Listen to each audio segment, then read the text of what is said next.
Party के राष्ट्रीय अध्यक्ष बनने के लिए अपना नामांकन दाखिल किया है। देखिए, एक बात समझिए, अच्छी बात है। आरजेडी का मतलब तो लालू यादव ही ना, उसके अलावा तो कोई है नहीं, कुछ है नहीं। लालू यादव जब तक है तब तक आरजेडी है। और लालू यादव के जैसे बीजेपी के लिए नीतीश कुमार एक सहारा है, जबकि वो मानसिक रूप से आप जानते हैं कि कितना अस्वस्थ है।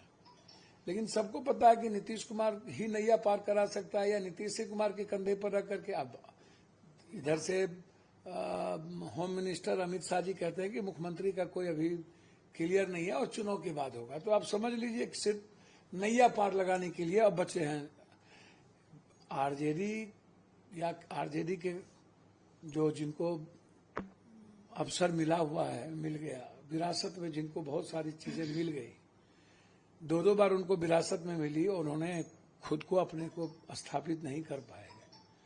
तो आज भी उनको लगता है कि हमारी नैया पार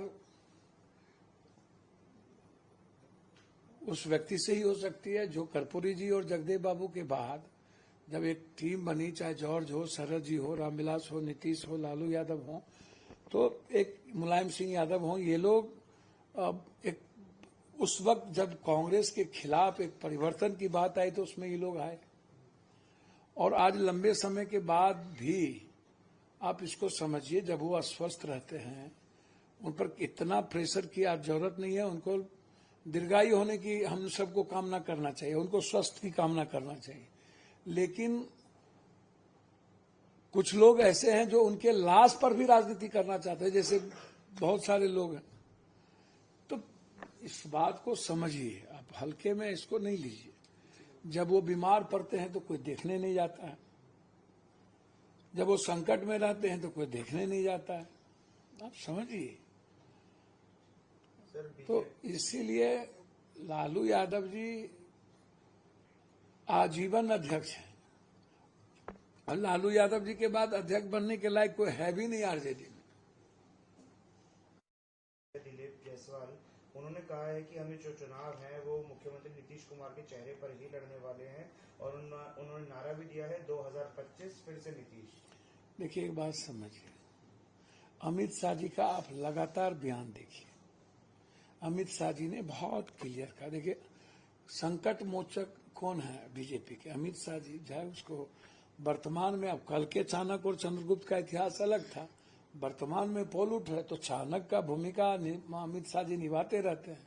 तो वो क्या कहते हैं उनको आप समझिए। प्रधानमंत्री जाता है तो कहता है लाडला बेटा, लाडला, ठीक है। तीसरी तरफ इसको आप ऐसे समझिए कि एक व्यक्ति इन्हीं के घटक का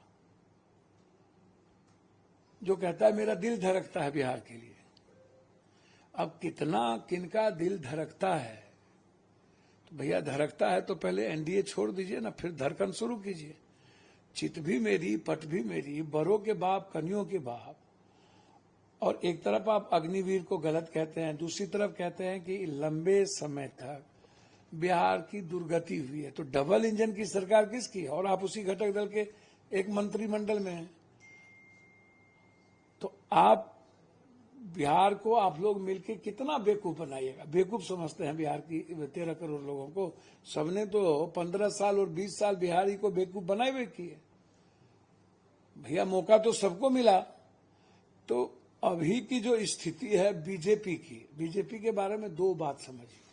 जो बाला साहब ठाकरे के और बादल के नहीं हुए, बूढ़े बादल के, जिन्होंने 2 से सपोर्ट करके अटल जी को प्राइम मिनिस्टर बनाया, जब बाला साहब ठाकरे के नहीं हुए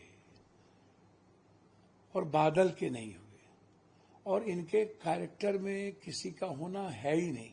महबूबा को लात मारा, ममता को लात मारा, रेड्डी को लात मारा, चंद्रबाबू को सटाया, दुष्यंत चटोला को लात मारा यूज करके, फिर शिंदे को लात मारा, नीतीश कुमार को एक बार नहीं कई बार टीच किया, कई बार गालियां दी। तो क्योंकि बीजेपी के पास कोई अपना चेहरा नहीं है, और बिहार में बीजेपी अकेले इस जन्म में क्या 7 जन्म में सरकार बना नहीं सकती।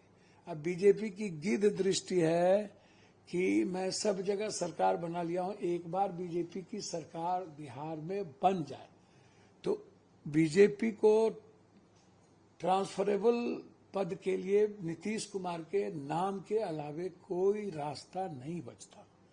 आप समझिए, बीजेपी चिराग को भी निपटाएगी, पहले भी निपटा चुकी है, पहले भी घर से निकाला, घर को उन्होंने तोड़ा, रामविलास जी और अंबेडकर की मूर्ति तोड़ी, पहले भी फिर हनुमान बनाया, फिर फेंका, फिर लाया, और अब कौन यूज किसके लिए कर रहा है या कौन यूज हो रहा है।